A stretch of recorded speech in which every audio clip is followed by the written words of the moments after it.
BJP ये कह रही है कि 10 गारंटियां जो है वो लेकर आई थी सत्ता में, कांग्रेस पार्टी सरकार बना ली थी, लेकिन अब वो 10 गारंटियां गायब हो चुकी हैं, उसकी सिर्फ बातें होती हैं, जमीनी स्तर पर कुछ भी नहीं हो रहा। वीरभद्र सिंह जिनकी आपने अभी बात की, वो हमेशा एक बात कहते थे हर मन से कि मैं एक बच्चे के लिए स्कूल खोलना चाहता हूं हिमाचल प्रदेश में, लेकिन अब तो इसके उल्ट हो रहा है, सरकार स्कूल ही बंद कर रही है। आप जब छोटे थे तब से आपने राजनीति देखी है, अपने घर में भी राजनीतिक बातें सुनी होंगी, आज आप कैबिनेट मंत्री हैं। उस समय से अब तक पॉलिटिक्स का जो एक स्तर है, राजनीति का स्तर कितना ऊपर उठा है या कितना अब नीचे गिर गया है? और एक प्रचार ये भी हुआ सोशल मीडिया पे, खासतौर पर बीजेपी के द्वारा, कि रोहित ठाकुर कहीं नजर नहीं आए इस दौरान, जब बागवान जो है अपने सेब को मंडियों तक ले जाना चाह रहे थे। कहाँ थे आप? मतलब आप कह रहे हैं कि सेब सीजन में किससे सर्टिफिकेट नहीं लेना, प्रमाण पत्र नहीं लेना, हमारा प्रमाण पत्र जनता जनार्दन देगी और वो जानती है 30 से 35% तो हमारे विधानसभा क्षेत्र सेब जाता है, तो ये उड़ के तो गया नहीं होगा, सड़कों में गया होगा। तो क्या आप अब शिक्षा मंत्री से हिमाचल प्रदेश कांग्रेस कमेटी के अध्यक्ष बनने के लिए तैयार हैं? एक मन में आपके ये बात आ गई है कि मैं भी अध्यक्ष बन सकता हूं, क्योंकि बहुत बड़ी जिम्मेदारी है अध्यक्ष की। पार्टी अध्यक्ष की बात आती है, अगर हाईकमान हमारी नेशनल लीडरशिप ये चाहेगी कि यहाँ पर प्रदेश कांग्रेस कमेटी का अध्यक्ष के रूप में हमें कार्य करने का मौका मिलेगा, तो उसमें भी हम पीछे नहीं हटेंगे। हॉली लॉज, सुखविंदर सिंह सुक्खू जो मुख्यमंत्री हैं, उनके बीच जो है वो दूरी उस समय और ज़्यादा करीब से देखी लोगों ने जब नारेबाजी शुरू हो गई थी कांग्रेस के दफ्तर में, एक तरफ वीर विक्रमादित्य सिंह के समर्थन में और दूसरी तरफ मुख्यमंत्री ठाकुर सुखविंदर सिंह सुक्खू के समर्थन में। कैसे आप बैलेंस करेंगे इन चीज़ों को, क्योंकि ये चीज़ें अगर आ जाती हैं तो किसी भी पार्टी के लिए घातक हो सकती है, और खासतौर पर चुनावों के समय। अगर बिना चुनौती के कोई काम मिल जाए तो उसका भी मजा नहीं आता। चुनौती तो होनी चाहिए, चैलेंजेस होने चाहिए। ये चुनौती बहुत बड़ी है। हाँ, चुनौती बड़ी है, लेकिन चलो अपनी परिपक्वता हमारे पास भी है। लेकिन ऐसा होता क्यों है कि आपका एक फंक्शन होता है, उसमें नारेबाजी शुरू हो जाती है, तो डिसिप्लिन जो है वो मेंटेन क्यों नहीं रहता? चलो कुछ बातें, लेकिन उसके बारे में स्टेटमेंट इनकी भी आ गई थी ऑनरेबल पीडब्ल्यूडी मिनिस्टर की। उन्होंने कहा था कि वो शुरू में जब वो आए उनके स्वागत के लिए कुछ कार्यकर्ता वहां पर थे। बाकी बड़ी पार्टी छोटी मोटी बातें चलती रहती है, लेकिन निश्चित रूप में कोई गुटबाजी नहीं है। वर्तमान में तो पार्टी अध्यक्ष प्रतिभा सिंह जी है और माननीय मुख्यमंत्री हमारी गवर्नमेंट को लीड करे, दोनों के प्रति सबका आदर है, इसमें कोई विरोधाभास नहीं। लेकिन बिना सिपाहियों के चले हुए वजीर, सिपाहियों की कोई कमी नहीं है, तो मैं समझता हूँ जब ये सारी बात। लेकिन कितना बड़ा चैलेंज रहेगा अगर आप अध्यक्ष बनते हैं तो क्या करेंगे आप, किस तरह से, क्योंकि अब 2 साल बाद इलेक्शन है हिमाचल प्रदेश।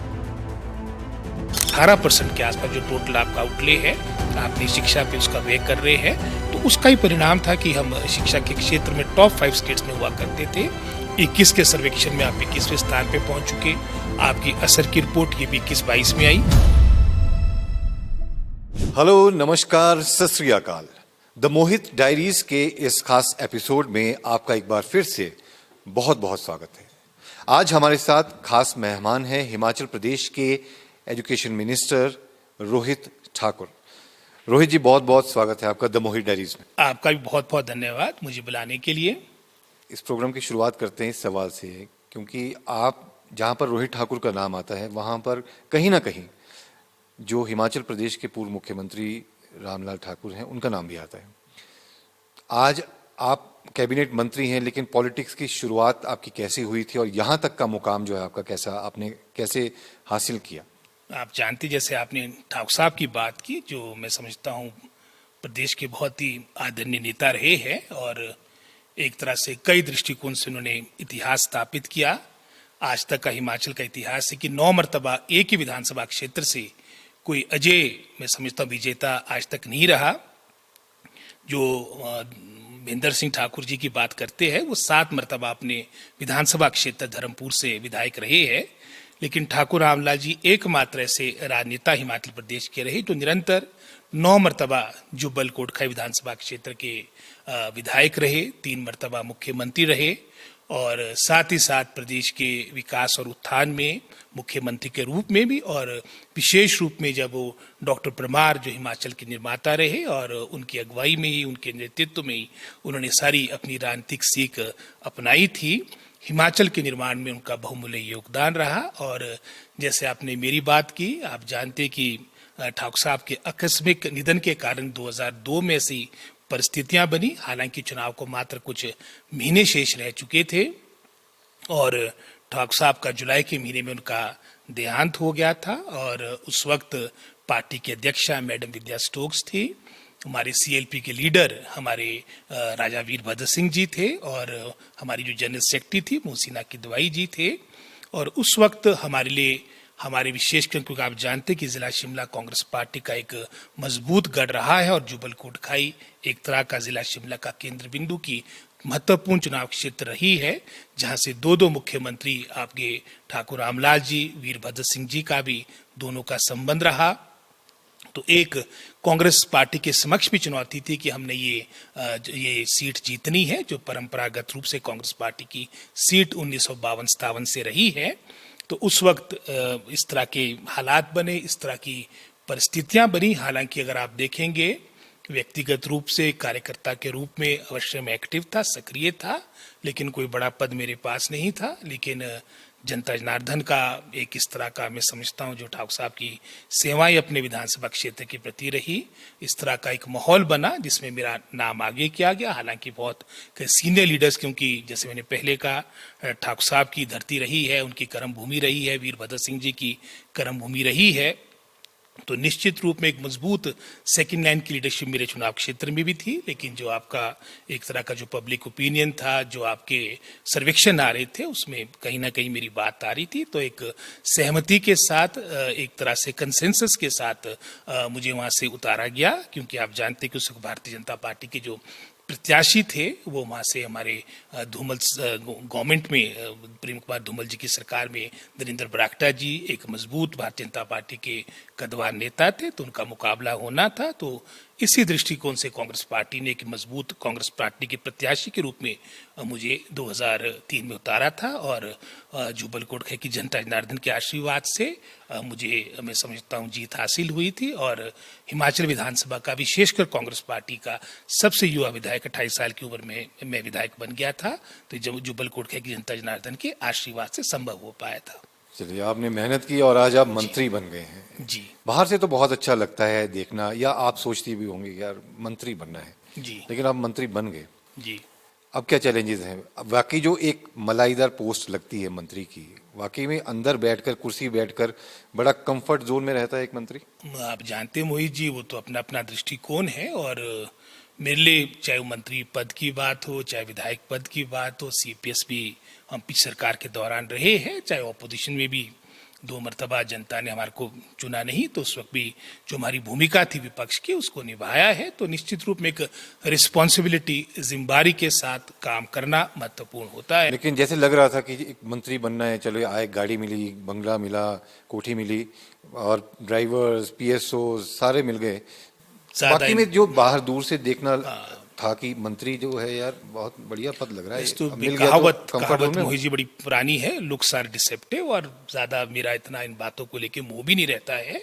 लेकिन जैसे मैंने पहले कहा, कामकाज के बारे में पूछ रहा हूँ, जो मंत्री का कामकाज रहता है, क्या चैलेंजेस बहुत ज्यादा तो हैं? निश्चित रूप में, और क्योंकि आपकी एक बहुत बड़ी रिस्पॉन्सिबिलिटी, और विशेषकर अगर आप शिक्षा विभाग की बात करेंगे, ये तो पूरे हिमाचल प्रदेश का एक तरह से आप कह सकते हैं कि लगभग कोई 50 से 55% के आसपास जितना भी हमारा, मैं समझता हूँ, अधिकारी है, कर्मचारी, शिक्षा विभाग से संबंधित है।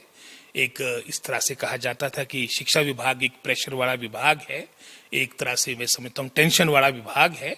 और आपने देखा होगा कि चाहे वो जयराम सरकार ट्रांसफर वाला विभाग, जयराम सरकार के कार्यकाल की बात, तो टेंशन के साथ ट्रांसफर भी जुड़ जाती है।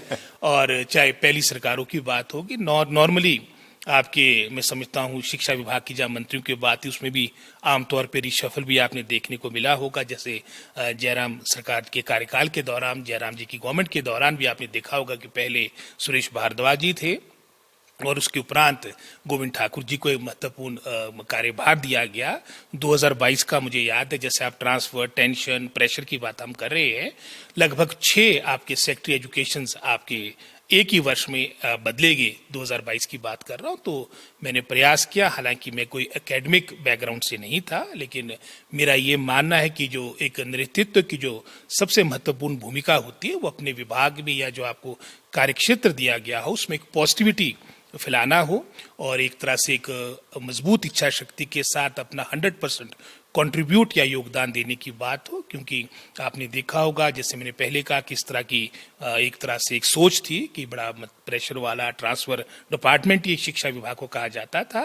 और हमारे लेकिन जो भी सर्वेक्षण हमारे आए उसमें भी हम कहीं पिछले पायदान में थे, तो काफी चुनौतियां हमारे इस पे भी मैं आऊंगा, लेकिन एक सवाल मेरा ये है कि क्या रोहित ठाकुर शिक्षा मंत्री बनना चाहते थे? अगर आप सच्चाई पूछेंगे तो मैं क्या, कोई भी मंत्री, कोई भी जो उस वक्त हमारा मंत्रिमंडल का जब गठन हो रहा था, किसी ने भी अपनी, मैं समझता हूँ, शिक्षा विभाग के लिए किसी ने भी अपनी स्वेच्छा नहीं दी थी। हालांकि उसमें आप जानते हैं कि वो प्रेरोगेटिव हाईकमांड का होता है, माननीय मुख्यमंत्री जी का होता है। लोगों ने अपने अपने हिसाब से, जिसमें मैं भी शामिल हूँ, और अपने अपने हिसाब से अपने अपने डिपार्टमेंट्स की जब चॉइस मांगी गई थी, दी गई थी। लेकिन जब मुझे जिम्मेदारी मिली तो हमने पूरा 3 वर्ष अपने, जैसे मैंने पहले का 100% देने वाले डिपार्टमेंट्स रहे हैं। तो अब बात अतीत की है। अब तो मैं, मेरा पसंदीदा डिपार्टमेंट वर्तमान में मैं समझता हूँ शिक्षा विभाग है। हालांकि बीच में ये भी बात चली थी कि आपके डिपार्टमेंट को चेंज करते हैं। मैं कहा बिल्कुल मैं सेटिस्फाइड हूँ, और एक तरह से अब जो कंट्रीब्यूट करना है पूरी मजबूत इच्छा शक्ति के साथ, पूरी लगन के साथ हम शिक्षा विभाग में कर रहे हैं। इसके परिणाम भी आपने देखे होंगे कि 3 वर्षों में काफी, मैं समझता हूँ, सकारात्मक परिणाम आए हैं। हालांकि अभी एक लंबा रास्ता है और बहुत कुछ करना भी शिक्षा विभाग में बाकी है। शिक्षा के स्तर को आप किस तरह से देखते हैं हिमाचल प्रदेश में?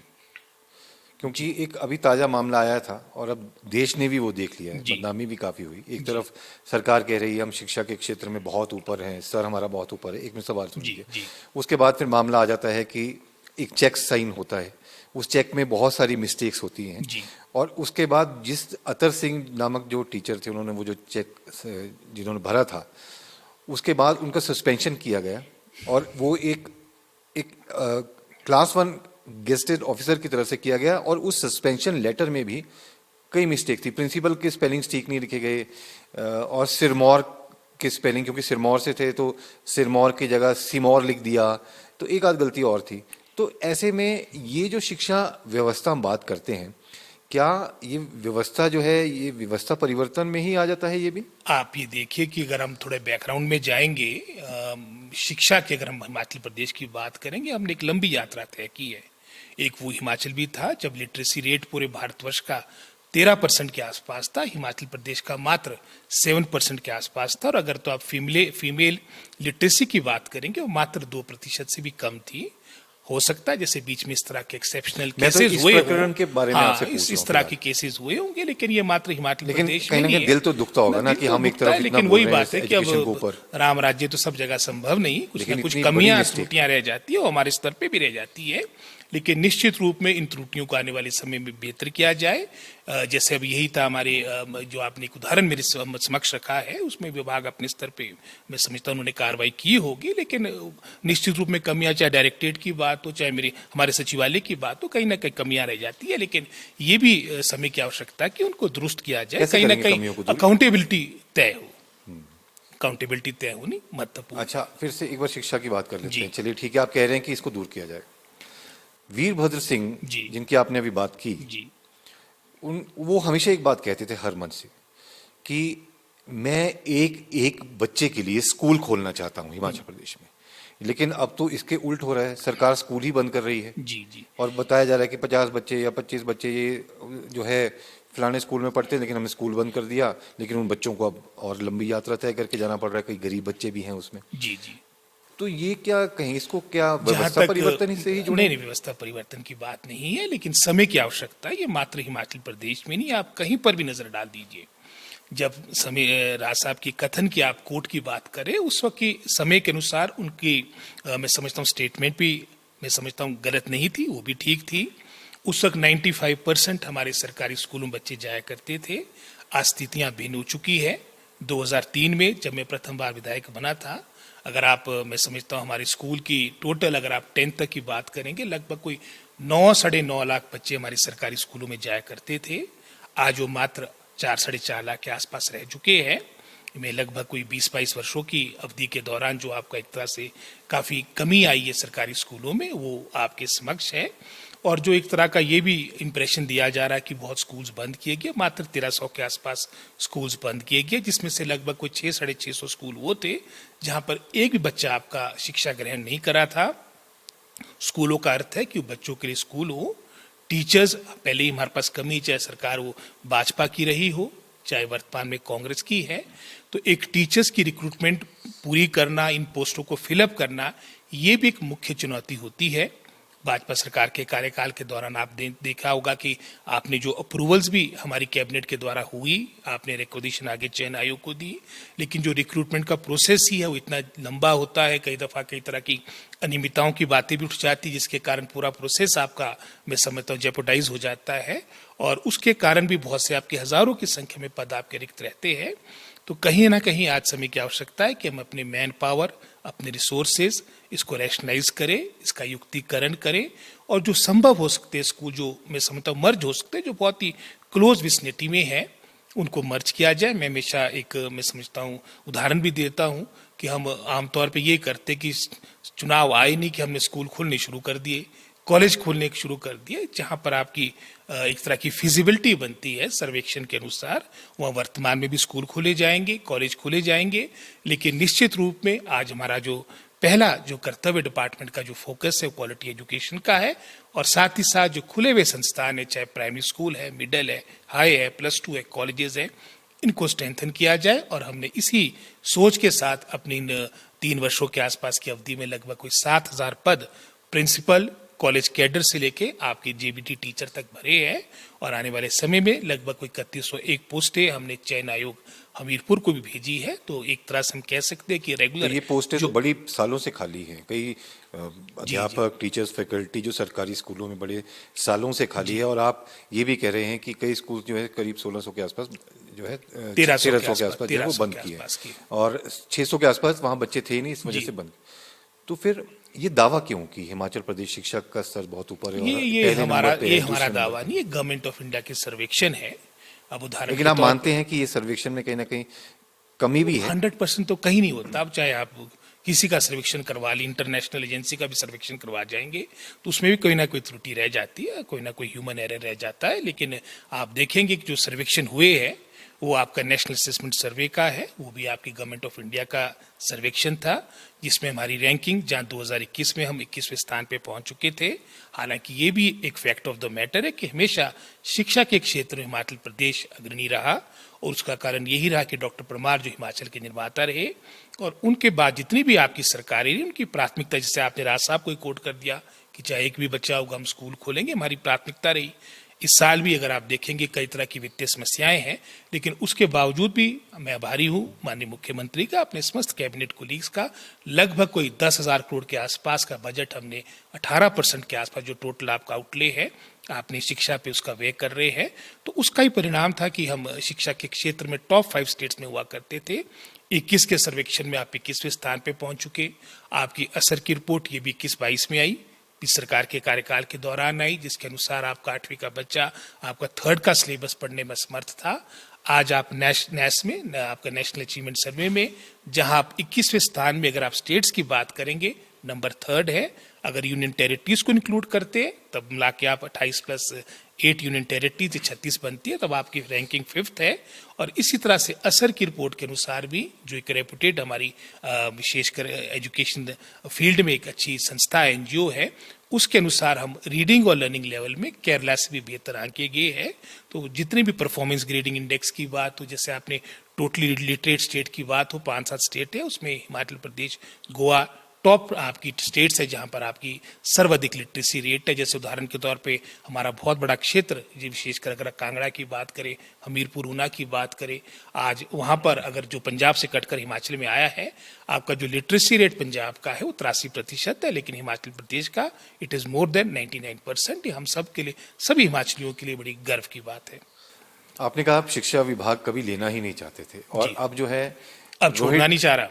रोहित ठाकुर अब छोड़ना नहीं चाह रहे जी। लेकिन ये भी कहा जा रहा है कि एक सवाल मन में आ रहा है आपके भी कि अब क्यों ना जो प्रदेश कांग्रेस कमेटी का अध्यक्ष बनना है, जी अब रोहित ठाकुर का नाम उसमें भी चल रहा है, आपका नाम उसमें भी चल रहा है, जी। तो क्या आप अब शिक्षा मंत्री से हिमाचल प्रदेश कांग्रेस कमेटी के अध्यक्ष बनने के लिए तैयार हैं? एक मन में आपके ये बात आ गई है कि मैं भी अध्यक्ष बन सकता हूं, क्योंकि बहुत बड़ी जिम्मेदारी है अध्यक्ष की। देखिए मोहित जी की सबसे पहले जो वर्तमान में मेरे पास पद है, जैसे मैंने पहले कहा, बहुत बड़ा विभाग है, हिमाचल प्रदेश का सबसे बड़ा विभाग है। मैं उस कार्यभार से, उस पद से संतुष्ट हूं। लेकिन उस वक्त भी, जैसे मैंने कहा कि मैं चाह नहीं रहा था, लेकिन फिर भी हाईकमान ने आपको ये महत्वपूर्ण महकमा दिया, ये मंत्रालय दिया, तो हमने अपनी जिम्मेदारी निभाई है। और अगर जैसे पार्टी अध्यक्ष की बात आती है, अगर हाईकमान, हमारी नेशनल लीडरशिप ये चाहेगी कि यहाँ पर प्रदेश कांग्रेस कमेटी का अध्यक्ष के रूप में हमें कार्य करने का मौका मिलेगा, तो उसमें भी हम पीछे नहीं हटेंगे, क्योंकि हम 100% कंट्रीब्यूट करने वाले हैं। पहले सरकार में भी अपना पूरा प्रयास किया, जितना कंट्रीब्यूट करने की हो सकती थी अपनी क्षमता के अनुसार। अगर ये मैं समझता हूँ अवसर मिलेगा, तो यहाँ भी निश्चित रूप से पूरी मेहनत के साथ कार्य करेंगे। लेकिन आपसे कहा गया है कि आप अध्यक्ष बन सकते हैं, आपके पास ऐसा ऑफर आया ये है? सारी बातें भविष्य के गर्भ में है। बाकी राजनीति में तो आपको पता है कि अब होने और बोलने में रात दिन का अंतर होता है, लेकिन जो भी जिम्मेदारी मिलेगी उसके लिए हम बेखूबी तैयार हैं। मतलब तैयार हैं अध्यक्ष के लिए। लेकिन अगर आप अध्यक्ष बनते हैं तो कितनी बड़ी चुनौती रहेगी, क्योंकि अभी कांग्रेस में अब जग जाहिर है कि संगठन में और सरकार में भी, क्योंकि अभी संगठन तो है ही नहीं, साल से ज्यादा का वक्त हो गया है, संगठन है ही नहीं, लेकिन यहाँ पर कांग्रेस थोड़ी स्प्लिट नजर आ रही है। हॉली लॉज, सुखविंदर सिंह सुक्खू जो मुख्यमंत्री हैं, उनके बीच जो है वो दूरी उस समय और ज़्यादा करीब से देखी लोगों ने जब नारेबाजी शुरू हो गई थी कांग्रेस के दफ्तर में, एक तरफ विक्रमादित्य सिंह के समर्थन में और दूसरी तरफ मुख्यमंत्री ठाकुर सुखविंदर सिंह सुक्खू के समर्थन में। कैसे आप बैलेंस करेंगे इन चीज़ों को, क्योंकि ये चीज़ें अगर आ जाती हैं तो किसी भी पार्टी के लिए घातक हो सकती है, और खासतौर पर चुनावों के समय या चुनावों से पहले। कि अगर बिना चुनौती के कोई काम मिल जाए तो उसका भी मजा नहीं आता। चुनौती तो होनी चाहिए, चैलेंजेस होने चाहिए। लेकिन चुनौती बहुत बड़ी है। हाँ, चुनौती बड़ी है, लेकिन चलो अपनी परिपक्वता हमारे पास भी है। और जहाँ तक तो गुटबाजी की लेकिन बात ऐसा है, होता आज क्यों है कि आपका एक फंक्शन होता है उसमें नारेबाजी शुरू हो जाती है, तो डिसिप्लिन जो है वो मेंटेन क्यों नहीं तो रहता? चलो कुछ बातें, लेकिन उसके बारे में स्टेटमेंट इनकी भी आ गई थी, ऑनरेबल पीडब्ल्यूडी मिनिस्टर की। उन्होंने कहा था कि वो शुरू में जब वो आए, उनके स्वागत के लिए कुछ कार्यकर्ता वहां पर थे। बाकी बड़ी पार्टी छोटी मोटी बातें चलती रहती है, लेकिन निश्चित रूप में कोई गुटबाजी नहीं है। और हमारी वर्तमान में तो पार्टी अध्यक्षा प्रतिभा सिंह जी है, और माननीय मुख्यमंत्री हमारी गवर्नमेंट को लीड करे, दोनों के प्रति सबका आदर है, इसमें कोई विरोधाभास नहीं है। लेकिन बिना सिपाहियों के चले हुए हैं वजीर अभी। सिपाहियों की कोई कमी नहीं है, मैं समझता हूँ जब ये सारी बातों लेकिन का कितना बड़ा निर्णय हो चैलेंज जाएगा। रहेगा अगर आप अध्यक्ष बनते हैं, तो क्या करेंगे आप, किस तरह से, क्योंकि अब 2 साल बाद इलेक्शन है हिमाचल प्रदेश में। एक नई शुरुआत, एक चैलेंज ही होता है, लेकिन निश्चित रूप में आपकी इच्छा शक्ति, आपकी विल पावर सबसे महत्वपूर्ण है। बाकी जहाँ तक तो कैडर की बात है हिमाचल प्रदेश तो एक तरह से कांग्रेस का पहले से मैं समझता हूँ एक अभेद्य दुर्ग भी कहा जाता है। हालांकि कुछ समय से कुछ उसमें परिवर्तन भी आया और एक बहुत बड़ा कैडर है, लेकिन वही है कि थोड़ा जब ये इस तरह की सोच बनेगी तो एक तरह से नई तरीके से मैं समझता हूँ पार्टी को संगठित किया जाएगा, ताकि अपनी जो हमारा, जैसे आपने 27 की बात की, उस लक्ष्य के साथ हम आगे बढ़े। क्या आप लेकर के जाएंगे जनता के बीच, क्योंकि बीजेपी ये कह रही है कि 10 गारंटियां जो है वो लेकर आई थी सत्ता में कांग्रेस पार्टी, सरकार बना ली थी, लेकिन अब वो 10 गारंटियां गायब हो चुकी हैं, उसकी सिर्फ बातें होती हैं, जमीनी स्तर पर कुछ भी नहीं हो रहा। 1500 रुपये हर महिला को देना, फिर उसके बाद उस फैसले को बदलना, ये बीजेपी कह रही है, और कई चीज़ें और चल रही हैं, गारंटियां पूरी नहीं हुई। तो जनता जब पूछेगी कि आपकी 10 गारंटियां जो आपने दी थी वो कहाँ हैं, तो आपके पास क्या जवाब होगा? वो तो आप जानते हैं कि हम ये आशा तो नहीं रखेंगे कि भारतीय जनता पार्टी हमारे सीधे पड़े। वो तो चलो विपक्ष की पार्टी, उन्होंने बातें रखनी है। और निश्चित रूप में जो हमने काम किया, कठिन परिस्थितियों में किया, चाहे वो वित्तीय परिस्थितियां आपके समक्ष है।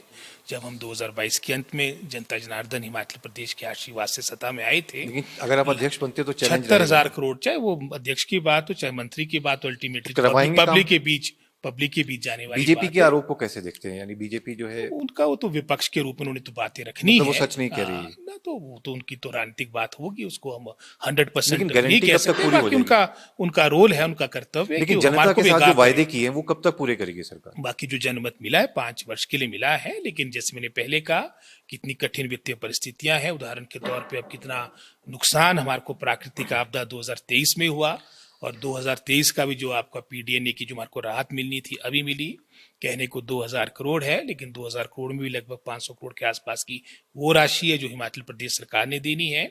और उस 1500 करोड़ जो शेष बचता है उसमें से भी मात्र भी 400 करोड़ के आसपास की फर्स्ट इंस्टॉलमेंट आई है। तो चाहे वो वित्तीय परिस्थितियां हो, चाहे वो मैं समझता हूँ ये प्राकृतिक आपदा के दौरान जो आपको नुकसान सहना पड़ा, प्लस जो बीच में आपकी एक चुनी हुई सरकार को भी अस्थिर करने का भी जो एक ऑपरेशन लोटस के माध्यम से प्रयास किया गया, जो ये मैं हिमाचल प्रदेश की जनता जनार्दन का धन्यवादी हूं, उनका उनकी कृतज्ञ कांग्रेस पार्टी है कि एकमात्र मैं समझता हूं हिमाचल प्रदेश की सरकार होगी जो ऑपरेशन लोटस से बची। बाकी तो आप चाहे कर्नाटका देखो, चाहे मध्य प्रदेश देखो, लेकिन अब मणिपुर देखो, टाल गए गोवा आप सवाल देखो, का जवाब। बिहार देखो, गारंटी पूरी सब जगह मैं समझता हूँ इनका जो गोल था वो मैं समझता हूँ इन्होंने अपना हासिल किया है। वहां पर सत्ता परिवर्तन हुआ, हिमाचल प्रदेश को 5 साल का जनमत मिला है। हमारा पूरा प्रयास रहेगा कि अपने संसाधनों के अनुसार हम इन गारंटियों को भी पूरा करें। ये एक सवाल था जो मुझे पहले पूछना चाहिए था, लेकिन अब मैं पूछ रहा हूँ। आप सरकार में हैं, सरकार में ही हैं, सरकार चला रहे हैं आप, एक बड़ा योगदान रहता है मंत्री का भी।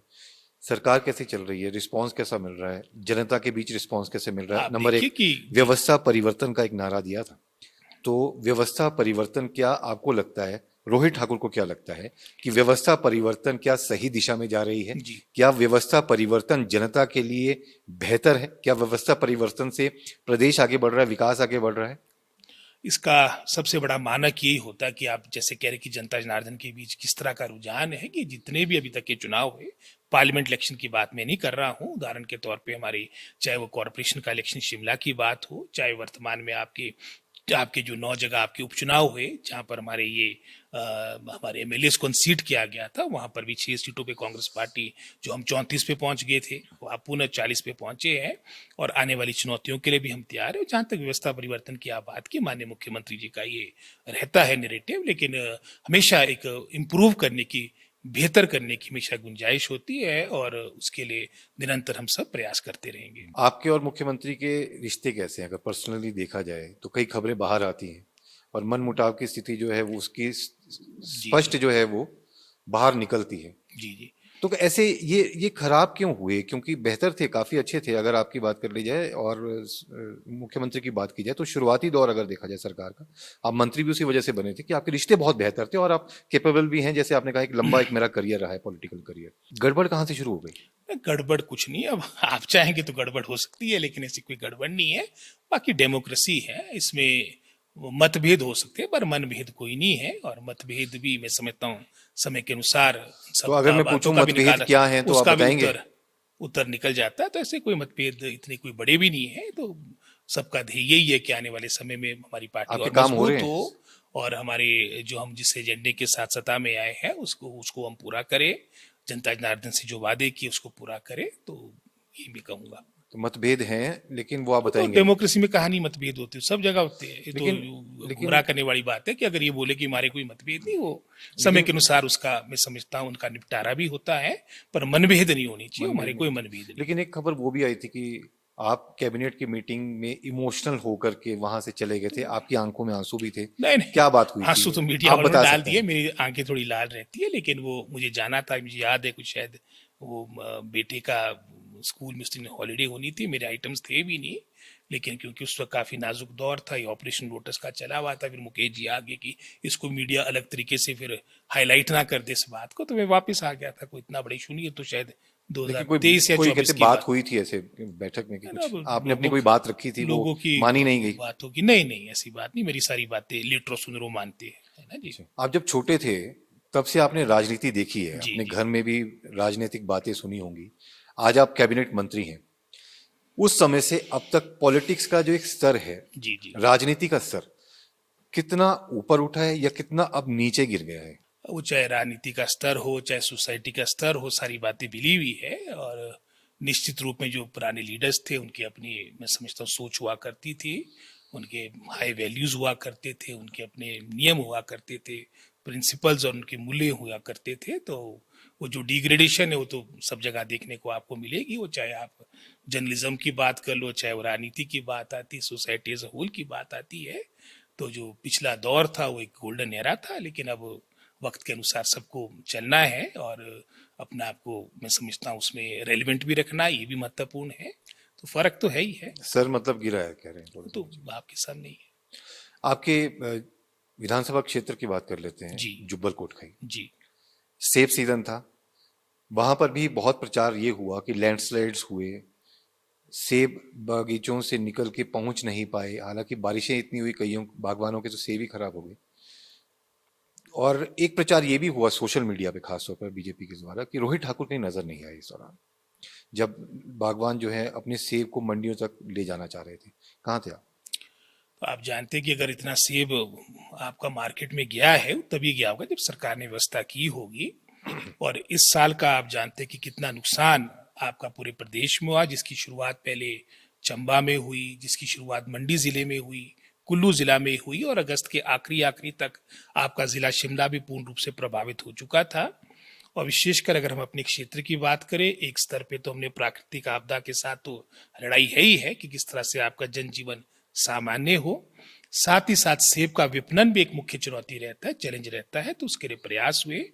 हालांकि अगर मैं अपने विधानसभा क्षेत्र की बात करूंगा, लगभग 167 करोड़ के आसपास का नुकसान हमारे पीडब्ल्यूडी डिपार्टमेंट का मेरे विधानसभा क्षेत्र के तहत हुआ। बहुत सी सड़कें आपकी प्रभावित हुई, लेकिन जैसे हमने कहा था कि हमारा पूरा प्रयास रहेगा कि हमारे किसान बागवान का एक एक सेब का दाना, एक एक सेब की पेटी का विपणन हो, और उसमें हम सफल भी हुए। नहीं तो हमें वो भी समय याद है भाजपा के हमारे कार्यकाल का, मित्रों का, जब लगभग कोई हमारा ही, मैं समझता हूँ अगर आप पूरे ठेव खड़ा पत्थर हाटकोटी रोड जो आपका मुख्य लाइफलाइन है अपर शिमला की, लगभग कोई 2 हफ्ते तक आपकी मेन आपकी जो लाइफलाइन थी ठेव खड़ा पत्थर हाटकोटी रोड, वो बाधित रही। लिंक रोड्स की तो आप बात ही छोड़िए। तो इस दफा इस तरह की बात नहीं है, हालांकि नुकसान बहुत ज्यादा है। आपकी बहुत सी सड़कें वर्तमान में भी जीपेबल है, जिसका हम पूरा प्रयास कर रहे हैं लेकिन कि उस आने बीच जो वाले समय पॉलिटिक्स शुरू हो मोटरेबल गई, किया जाए। उस पर जो पॉलिटिक्स अब शुरू हो गई, पॉलिटिक्स कौन तो थे भाजपा के मित्र उसमें? तो उनका स्वागत क्योंकि है। आपका तो नाम लेते हैं आप भी बीजेपी उन्होंने वाले। अपना काम करना, हमने अपना काम करना है। और वो ज्यादा प्रचार में विश्वास रखते हैं, कथनी में विश्वास रखते हैं, हम करने में विश्वास रखते हैं। और जहां मतलब आप कह तक रहे हैं कि सेब मैंने सीजन में आप किससे वहीं, सर्टिफिकेट नहीं लेना, प्रमाण पत्र नहीं लेना, हमारा प्रमाण पत्र जनता जनार्दन देगी, और वो जानती है लेकिन कि आप कह रहे हैं कि बेखूबी जैसे काम है। आप इस दौरान बागवानों के साथ थे, जी आपने काम जी। किया। तो क्या है, तभी सड़कें खुली है, तभी सड़कें खुली है। नहीं तो इतनी जो पेटियां आ गई, क्योंकि लगभग जिसमें 2 करोड़ 65 लाख पेटियों की बात की, लगभग कोई 30 से 35% तो हमारे विधानसभा क्षेत्र से सेव जाता है। तो ये उड़ के तो गया नहीं होगा, सड़कों में गया होगा। तो रोड ये कनेक्टिविटी एक बहुत बड़ा इशू रहा है वैसे जी भी, अगर जी बरसातों से हटके भी बात कर ली जाए, जी। जिसमें कई सड़कें टूटी भी हैं। लेकिन रोड कनेक्टिविटी मतलब गांव गांव तक सड़क पहुंचाना, कितना काम हुआ इस पर?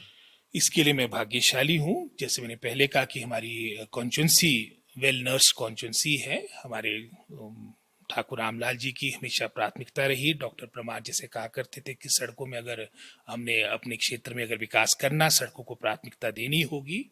और एक तरह से सड़कों को ही लाइफलाइन, जीवन रेखा, भाग्य रेखा की संज्ञा दी की थी। और मुझे याद है कि उस वक्त, अब तो चलो मशीनी युग है, उस वक्त भी अगर आप 70-80 के दशक की बात करेंगे, सर वक्त एक जो आपका सड़कों का घनत्व था, डेंसिटी ऑफ रोड था, वो जुबलकोट के विधानसभा क्षेत्र में था। और मुझे भी जो 4 मरतबा जुबलकोट के जनता जनार्दन, नावर की जनता जनार्दन ने अवसर दिया, मैंने अपना लगभग ये कह सकते कि 80% बजट सड़कों पे लगाया है। और आज एक अच्छा आधारभूत ढांचा हमारे विधानसभा क्षेत्र में स्थापित है, सड़कें बनी है। और उसका ही परिणाम है कि आज जो सेब का विपणन हो पाया। अगर एक तरफ से सड़क बंद होती तो दूसरे वैकल्पिक सड़कों से, ऑल्टरनेटिव रोड से हमारा सेब निकला है। और उसका ही परिणाम था, चाहे 2023 की बात हो, 25 की बात हो, सेब का विपणन हुआ। और जिस तरह का प्राकृतिक आपदाएं थी उसके अनुसार मैं समझता हूँ काफी अगर नुकसान थोड़ा बहुत हुआ होगा, पर बाय एंड लार्ज आपका 95% आपका सेब का विपणन सही तरीके से हुआ। रोहित जी, हर एक लीडर की एक मंशा रहती है कि अपनी कॉन्स्टिट्यूंसी में मैं वो काम करूं जो अब तक किसी ने नहीं किया हो। आपके जहन में क्या है वो काम जो आप करना चाहते हैं, अभी तक हुआ नहीं लेकिन आप चाहते हैं कि वो मैं करूं? अब यहाँ मैं भाग्यशाली भी हूँ, और साथ में एक बड़ी मैं समझता हूँ प्रतिस्पर्धा बड़े लेजेंड्स के साथ मेरी है। जैसे ठाकुर साहब की बात करें, वीरभद्र सिंह जी मेरे क्षेत्र के विधायक रहे हैं, दोनों मुख्यमंत्री रहे हैं। और बरागटा जी मेरे क्षेत्र से विधायक रहे हैं। तो निश्चित रूप में जो लीडरशिप मेरे चुनाव क्षेत्र में रही है, उन्होंने जुबल कोटखाई नहीं, प्रदेश के में विकास को लेकर आयाम स्थापित किए, मील पत्थर स्थापित किए। जो कंपटीशन है बड़ा हाई लेवल का कंपटीशन है, लेकिन निश्चित रूप में बहुत से कार्य मैंने अपने कार्यकाल के दौरान किए। सबसे बड़ी बात थी कि अपने चुनाव क्षेत्र का जो परिसीमन के दौरान स्वरूप ही खत्म हो रहा था, जुबल कोटखाई कॉन्स्टिट्यूंसी खत्म हो रही थी। आपको याद होगा 2005 में जब डिलिमिटेशन हुई थी, सबसे पहले आपका जुबल कोटखाई विधानसभा क्षेत्र जो वर्किंग ड्राफ्ट आपका डिलिमिटेशन कमीशन का आया था, जुबल कोटखाई का अस्तित्व ही खत्म हो चुका था। इस तरह की कोई कॉन्स्टिट्यूंसी नहीं रही। जैसे वर्तमान में आज बमसन कॉन्स्टिट्यूंसी कोई नहीं है, जहां से धूमल साहब विधायक बने थे पहले 1998 में। आज आपकी सुला, जहां से शांता कुमार जी विधायक रहे हैं पहले जब वो मुख्यमंत्री थे, आज कोई कॉन्स्टिट्यूंसी सुला नाम करके नहीं है। आपकी रूड़ू की सीट आपकी आरक्षित होगी, जहां से राज साहब चुनाव लड़ते थे। सबसे पहले जो आपका जो वर्किंग ड्राफ्ट आया था उसमें जुब्बल आपको छुपाल में मिला लिया गया था और कोटखाई का क्षेत्र कुमारसेन कोटगढ़ में मिला लिया गया था। जिस तरह से इसकी मैं समझता हूँ राजनीतिक बाउंड्रीज आपकी स्टेट टाइम प्रिंसली स्टेट्स के टाइम में जो बाउंड्रीज हुआ करती थी, उसी तरीके से वर्किंग ड्राफ्ट आ गया था। लेकिन प्रयास हुए और वहां पर भी वो एक संयोग की बात रही कि उस वक्त के जस्टिस कुलदीप सिंह उस परिसीमन आयोग के अब आज मैं समझता हूँ रहे नहीं, बेचारे स्वर्ग सिधार चुके थे।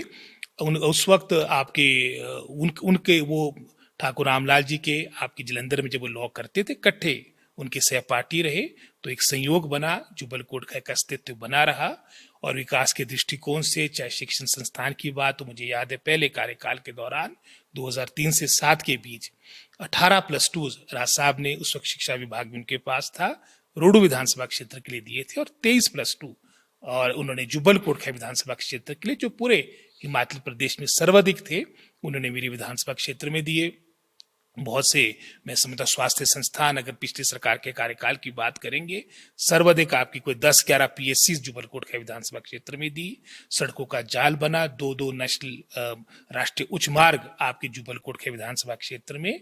जब जुबल कोटखाई विधानसभा कॉन्स्टिट्यूंसी की जनता जनार्दन के आशीर्वाद में विधायक था, चाहे 2005 की बात हो, जब हमारा हाटकुटी से लेकर पोंटा की सड़क एनएच का दर्जा मिला, चाहे 2014 की बात हो जब वीरभद्र सिंह जी की सरकार थी, ठियो खड़ा पत्थर हाटकुटी रोड को भी एनएच का दर्जा मिला। 2 एनएच हमारे विधानसभा क्षेत्र में स्थापित हुए। हमारी सड़कों के क्षेत्र में 100% मैं समझता हूँ कनेक्टिविटी इस कार्यकाल के दौरान संभव हो पाई। और इस कार्यकाल के दौरान भी चाहे सेंट्रल स्कूल की बात, तो भी कोटखाई के लिए हमारा वहाँ के लिए स्वीकृत हुआ है। हमारे जुब्बल के लिए ट्रेनिंग इंस्टीट्यूट आपका स्वीकृत हुआ, जिसका कार्य भी प्रारंभ हो चुका है। और भी जो हमारी मूलभूत आवश्यकताएं होती है, बिजली, पानी, सड़क, शिक्षा, उसमें अभूतपूर्व कार्य आपका जुबल अभी कमी कहाँ है? विधानसभा कुछ कमी रही है अभी? कमियां तो रहती है 100%। जैसे मैंने पहले कहा, चाहे संतुष्टि की बात हो, चाहे कामों की बात हो, वो हॉस्पिटल है जहाँ आपने स्वास्थ्य संस्थान दे दिए, कई जगह आपकी पद रिक्त पड़े हैं, वो भी भरने हैं। तो 100% तो होता नहीं, लेकिन जो हुआ है वो जनता जनार्दन के समक्ष है।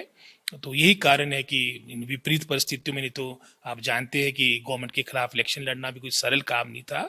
बाई इलेक्शन 2021 में हुआ, इधर हमारे बरागटा जी का भी निधन हो गया था, सिंपथी वेव का भी प्रश्न था, उधर से सरकार थी, भारतीय जनता पार्टी ने अपना वहां से अलग से प्रत्याशी दे दिया था। तो बाई इलेक्शन में सरकार को हराना एक बहुत बड़ी चुनौती थी, वो भी संभव हुआ। पार्लियामेंट इलेक्शन में 2024 में मात्र 6-7 ऐसी कॉन्स्टिट्यूंसीज है जहां से कांग्रेस पार्टी की लीड है, उसमें लगभग कोई 6000 के आसपास आपकी लीड पार्लियामेंट इलेक्शन में कांग्रेस पार्टी की जुबल कोटखाई विधानसभा क्षेत्र से, जिसके लिए मैं उनका यहाँ की जनता जनार्दन का आभारी हूँ, कृतज्ञ हूँ। ये तभी संभव हो पाया होगा जब जनता जनार्दन के कार्य हुए होंगे। रोहित जी, आप हमारे इस विशेष कार्यक्रम में पहुंचे, आपका बहुत बहुत धन्यवाद। आपका भी बहुत बहुत धन्यवाद मोहित जी। लॉन्ग ओवरड्यू था और बहुत अच्छी आज आपके साथ चर्चा हुई, और यही आशा करेंगे कि भविष्य में भी और आप बुलाएंगे और हम अवश्य आएंगे आपके पास। धन्यवाद। धन्यवाद भाई साहब।